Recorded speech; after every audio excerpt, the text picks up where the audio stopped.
what if Rainbow Six Siege never happened? I think this question goes much deeper than just the answer of, oh, well, we just wouldn't be able to play Siege. There is a lot more that would have changed if Siege was never published. I mean, from content creators, pro league, all of the friends you would have never met if Siege never happened. There is a lot that would have changed. So today we're going to be talking about some major things that would have changed if Rainbow Six Siege was never invented.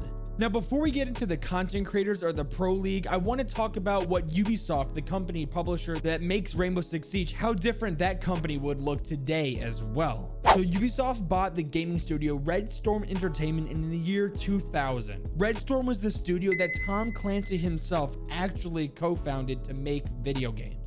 But Ubisoft didn't acquire the absolute 100% rights to the name Tom Clancy until the year 2008. So with Ubisoft now having the rights to the name Tom Clancy in 2008, let's go over the list of games that they have made for Rainbow Six since 2008.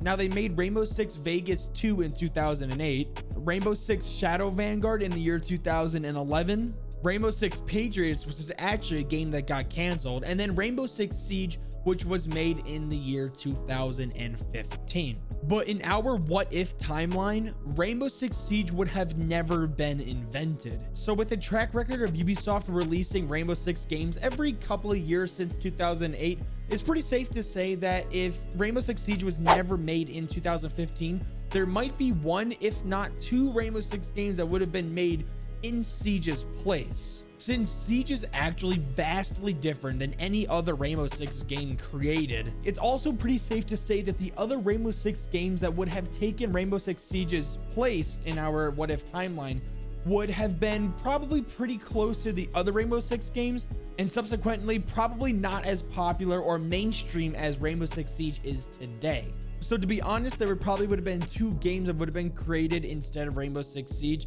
to fit in with the timeline, because Rainbow Six Siege is a live service game and it takes a lot of active resources and development time to maintain Rainbow Six Siege, because it is so popular. Whereas if Siege was never created, that development time and resources would have been made into either for another live service Rainbow Six game or to make different games as well.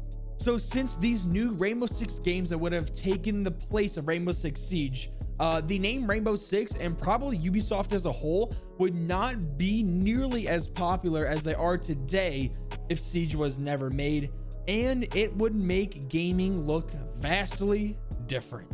For one, we would have never played a Rainbow Six game, and I feel like the vast majority of the players who play Rainbow Six Siege has never played any of the older Rainbow Six games, myself included. I was introduced to the Rainbow Six franchise from Siege.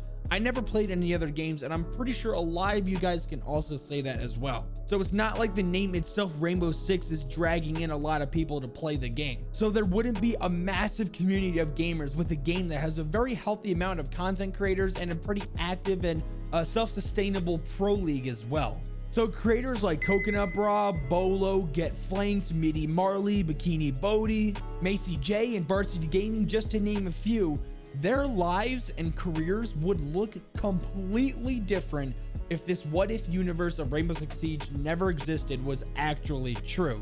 Coconut Bra would probably still be making videos about Destiny back to his early ages. Same thing with Get Flanked. Get Flanked would have probably either been back to his roots in Call of Duty, or he would probably be a Valorant creator now. Bolo would be amazing at pretty much any FPS game. I mean, let's be honest, it's Bolo. But it's also not just the content creators that would have a huge impact on their careers if Rainbow Six Siege was never invented.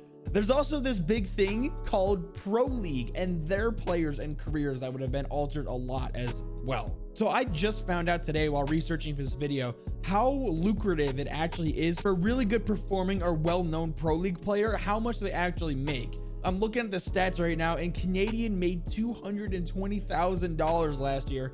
Bosco made $220,000. Rampy made $220,000. Thinking Nate made $220,000. So if you are a really good Pro League player, you make a decent amount of money playing the game, and that simply would have never happened if Siege was never invented.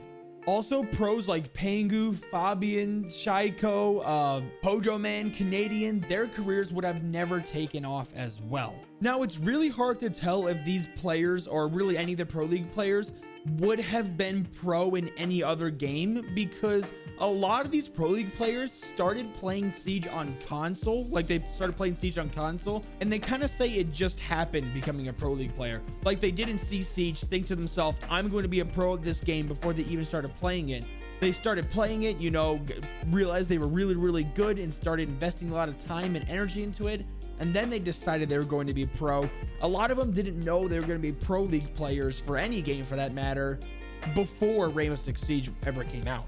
Also, the Pro League organizations would have invested a lot of other time, money, resources in other titles instead of a game like Siege, because, well, it's just simply not existing in our universe. Now, here's another thing I wanted to talk with you guys on the topic of Siege never existing that would probably be a little personal and hit more home for you guys. I want you guys to ask yourself, how many people on your friends list are directly because you met them from Rainbow Six Siege, or met them through someone who you were playing Rainbow Six Siege with? These are people that you would have never met if Siege was never made.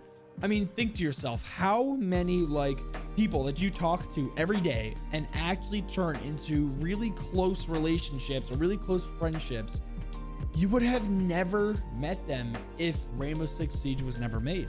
Now, personally, for me, like, if I'm asking myself that question, 95% of my friend list would have never existed. And that's a fact. Now, I've gotten closer with a couple of my IRL buddies by just playing games through Siege, but the vast majority of people on my friends list came from Rainbow Six Siege.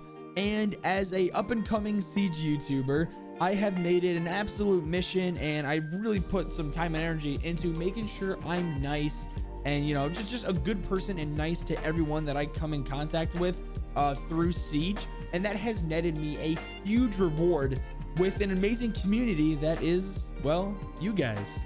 Through all the comments of my videos, people chatting on the streams, or, you know, interacting with me on the Discord server, I feel like I can safely say that I have made a lot of true friends through Rainbow Six Siege. That's, again, I would have never had if Siege was never made.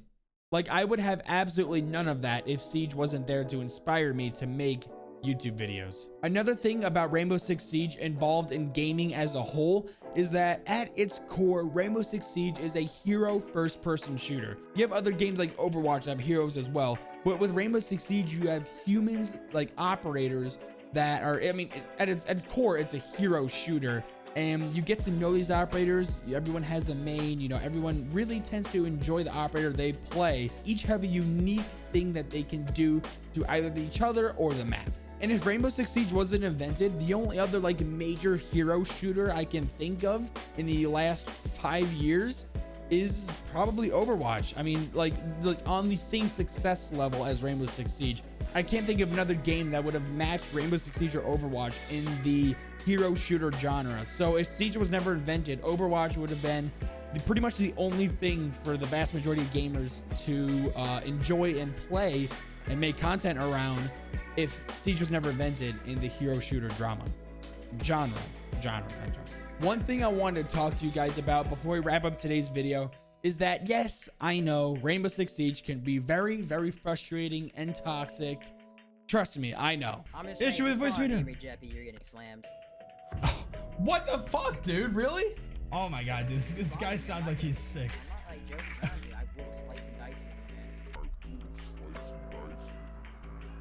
But overall, Rainbow Six Siege is a unique, innovative, competitive, and overall just a damn fun game to play. You wouldn't be watching this video right now if you didn't at least have some amount of enjoyment or respect for the game.